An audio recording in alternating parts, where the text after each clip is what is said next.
Video games is one of the main reasons why I started learning how to code when I was really young. I grew up playing games like Dragon Ball Z, the Budokai games on the PS2, Prince of Persia games, just to name a few, and I was always very intrigued about how all these games were built. To build these vast 3D worlds and these very realistic games to run on a very small console, that was always very fascinating to me and very exciting. So my first goal when I was really young was to build my own games. That is when I got into programming and started making a lot of research at 12 years old, how to get into game development. I tried to build a game in C++.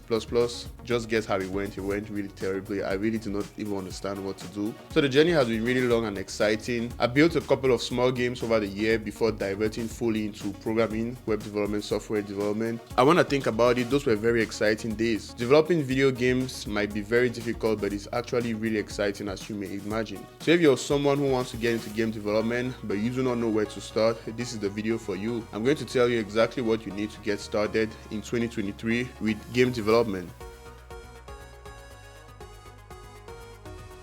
So there are a lot of things that goes into one video game. You have storytelling, you have design, you have sound effects, you have music, you have voiceovers. There are so many things. You can even start by the very basics and learn game design principles and game theory and go from the way up. But if you're like me, if you want to start the way I started, that is, you just learn the tools you need and dive in directly, then this is for you. The first thing to keep in mind when wanting to learn game development is what type of games are you going to be developing. There are two main types of games nowadays. There are 2D games and 3D games. 2D games are games that involves the XY plane, mostly games that includes drawing that are either hand-drawn or drawn using softwares like Photoshop. Now you have 3D games. 3D games are the games where you can roam around in the X, Y, and Z axis. And 3D games are made up of 3D models. So depending on which type of games you want to develop, you have different tools for these types of games. Now we are going to talk about the most popular tools nowadays, because there is no need to talk about all the tools that are available right now. We only focus on the most popular tools because if we want to cover all the tools, we are just going to take so much time because there are so many tools. So you have to understand that in order to develop games nowadays, you do not need to code everything from scratch. You do not need to go to the console or whatever and code everything using C++ with C#.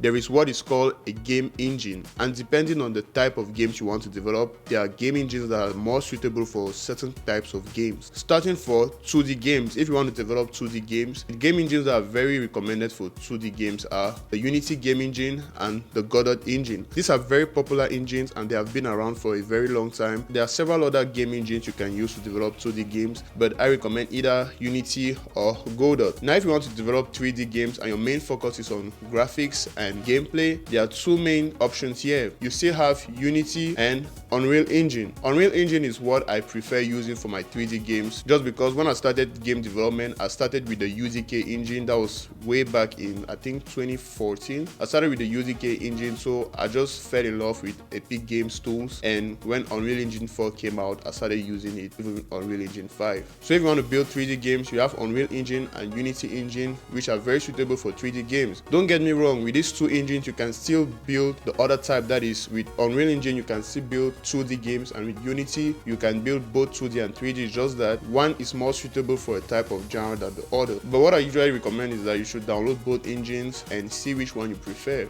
Now the big question, do you need to learn programming in order to do game development? Yeah, in most cases. Programming is a huge part of game development. In order to build somewhat complex game mechanics and gameplays, you need to learn programming. Most of the time, you don't need to be a genius in programming, but you have to know some knowledge of programming. If you decide to go with Unity, you have to learn C#. C# is not very difficult to pick up. If you have any experience with Java, you see that C# is very similar. In any case, when you learn programming with a game engine, you code using the constraints and within the context of the game engines. You still have to learn how to use the programming language with Unity. That is not really difficult if you already know how to code. On the other hand, if you want to use Godot engine, you have to learn the Godot script. If you want to use Unreal Engine, you have to learn C++. But what is good with Unreal Engine is that you do not need to learn how to use C++ because they have a visual scripting language called Blueprint. There is still quite a learning curve in order to master these blueprints, but it's a very easy way to get started if you have no knowledge about coding, or if you just know the basics of coding and do not want to learn C++.